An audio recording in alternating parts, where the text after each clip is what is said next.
Hello, St. Patrick's and friends of St. Patrick's. I hope you're enjoying this wonderful week. Got to go to the Arboretum for the first time in the spring. My in-laws were in town, actually, and so our family and the in-laws went, and it was just amazing. I hope you're getting out and about. Perfect time to be in Dallas. I wanted to share something that was kind of interesting to me. It was exciting to learn myself this week a little bit about a difficult passage of Scripture, and it's in a couple of the Gospels. I'm reading out of the Gospel of Mark, but it's that part right after the end of this conversation where Jesus talks about, essentially some ending of the world kind of things, some apocalyptic things. One which is a little more recent to Jesus and the apostles, which would have been the destruction of the temple and the taking over Jerusalem, but certainly some conversation about the very, very end. But he says this thing at the end of his conversation where he says, no one knows the hour, not even the Son. Look what he says. He says, but concerning that day or that hour, no one knows, not even the angels in heaven, nor the Son, but only the Father. Which is really strange because Christians, we believe that Jesus is fully man and fully God. I mean, Scripture teaches us that Jesus holds the entire universe together. So even though he is fully man, he hasn't stopped being fully God. So what is this exactly supposed to mean?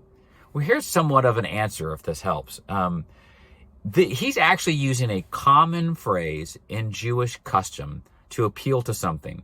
It was kind of a pattern of a Jewish marriage and betrothal that a young person would propose to his girlfriend or whatever, and by drinking the cup that he would hand to her, she was accepting the betrothal. And then she would ask the question, when are you going to come back? Because the son would say, I'm going to go and prepare a place for you. I'm going to go to my father's house. And she would say, well, when are you coming back? And this is what he would say. He would say, only my Father knows. And so Jesus was saying this is exactly what's going on. It's a marriage. It's a marriage betrothal that Jesus is making for his bride, his people, you and me. Now, so what's important here is that Jesus is not saying he doesn't know because he's fully God. What is he doing? It's this whole idea of Jesus limiting himself. He's taking on flesh when he becomes human in the incarnation. It's not that he ceases being God, but that he's choosing not to think about or know what he knows out of respect and submission to the Father. What he's doing here is he's submitting to the Father. So it's not that he's schizophrenic or he's not fully God, but that this is Jesus connecting the dots for his people and also confirming the reality that he's saying, as the Son, I will always submit to the Father. And isn't that what he always does? As an example to you and me, of course, as well, he submits to the Father all the way up into death. So that's what he's saying here. He's reminding them that this is a wedding betrothal and that he's committed himself. He has linked himself to us and that he will be back. And only the Father knows when.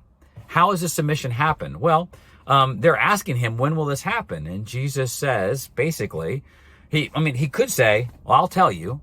But the Father has chosen not to tell this people. So he is submitting to the Father's will. And we know that to be true. Jesus always said and has said, not my will, but yours be done. So I hope this clears us up a little bit. It did for me. And it's confirming of the belief that we have that Jesus in his incarnation is still the Son of God. He's still divine. Anyway, I can't wait to be with you guys this Sunday for Palm Sunday.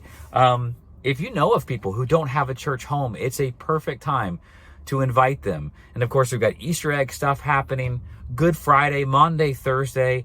I love Holy Week, and I hope you do too. And I can't wait to see you and your family. God bless you all. Bye-bye.